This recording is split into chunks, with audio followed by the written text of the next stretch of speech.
যেদিন তোমার প্রয়োজন ফুরিয়ে যাবে সেদিন অনেক মানুষের আসল চেহারা দেখতে পাবে। আজ যারা তোমার খোঁজ নেয় তাদের সবাই তোমাকে ভালোবাসে না। অনেকেই শুধু তোমাকে দরকার বলে পাশে থাকে। কাজ শেষ, প্রয়োজন শেষ, সম্পর্কও শেষ। প্রথমে খুব কষ্ট হবে, মনে হবে মানুষ এতটা বদলে যায় কিভাবে, কিন্তু পরে বুঝবে এটা ক্ষতি নয়, শিক্ষা। কারণ যারা স্বার্থের জন্য আসে তারা চলে যাওয়ার জন্যই আসে, আর যারা সত্যি আপন তারা খারাপ সময়ও হাত ছাড়ে না। তাই মানুষ হারানোর ভয় পেও না, ভয় পাবে নিজের মূল্য হারানোর।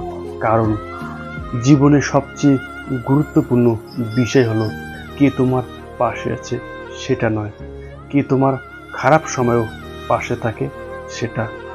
মনে রেখো, স্বার্থের সম্পর্কের চেয়েও একা থাকা অনেক ভালো।